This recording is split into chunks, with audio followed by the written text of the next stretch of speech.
افضل 5 افلام في سلسله هاري بوتر. في المركز الخامس عندنا هاري بوتر اند ذا فيلوسوفر ستون. الفيلم ما كانش فيه حاجه قويه وفخمه قوي، لكنه كان خير انترودكشن لعالم السحر، خصوصا اجواء التصوير القديمه والكالر باليت القديمه والكاميرات القديمه والمعدات والحاجات دي كلها. بجد نقلت لك كل حاجه تخص عالم السحر اللي جوه الروايات واديته لك على الشاشه ودخلتك انت شخصيا جوه العالم ده. وفي المركز الرابع عندنا هاري بوتر اند ذا هاف بلود برنس. الفيلم كان على الهادي خالص، بس منين ما تقول يا معلومات في عالم هاري بوتر لازم هتلاقي الفيلم ده في وشك. حرفيا الفيلم كانت بمثابه كاركتر ديفلوبمنت ورحله لكل الجوانب وكل الشخصيات اللي اتقدمت لك في عالم السحرة وعالم هاري بوتر لحد دلوقتي. وفي المركز الثالث عندنا فيلم هاري بوتر اند ذا ديثلي هالوز بارت 2. وكفايه اني اقدر اقول لك انه خلاص يعتبر ده فينالة المعركه ونهايه الملحمه الطويله اللي اتقدمت لنا في سلسله من الافلام. كان في اكشن كويس جدا، كان في كوريوجرافي كويسه، كان في مشاعر، كان في كاركتر ديفلوبمنت، كان في اجابات عن اسئله كتير اتقدمت لنا على مدار الافلام. وفي المركز الثاني عندنا فيلم هاري بوتر اند ذا جوبلت اوف فاير.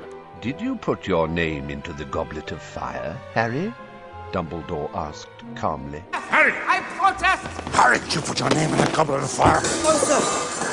لما تقول يا اكشن، لما تقول يا سحر، لما تقول يا قتالات، يبقى لازم هتقول فيلم هاري بوتر اند ذا جوبلت اوف فاير. كفايه التحدي اللي هم عاملينه بالثلاث مراحل بتوعه. فيعتبر الفيلم ده كان اول مره نشوف الشخصيات بتاعتنا والابطال بتوعنا بيتطوروا بجد، وبنشوف جوانب مختلفه من شخصياتهم، مش مجرد بيتحركوا ازاي في القصه. وفي المركز الاول بالنسبه لي وبلا منازع افضل فيلم في سلسله هاري بوتر هو فيلم هاري بوتر اند ذا اوردر اوف ذا فينيكس. حرفيا انا كنت حاسس ان الفيلم ده من عالم تاني، خيال تاني خالص. كان اول مره تحس ان هاري بوتر انتقل لعالم دارك وضخم وجريتي وغامق ومعارك وجيوش، وده بجيش دامبلدور وده جيش فولدمورت، وفي الاخر خالص المعركه اللي شفناها ما بين فولدمورت ودامبلدور. وبعد كده شفنا اللي حصل مع هاري وفولدمورت از باك، وبدل ما العالم كله كان بينكر رجوع فولدمورت، العالم دلوقتي عرف رجوع سيد الظلام.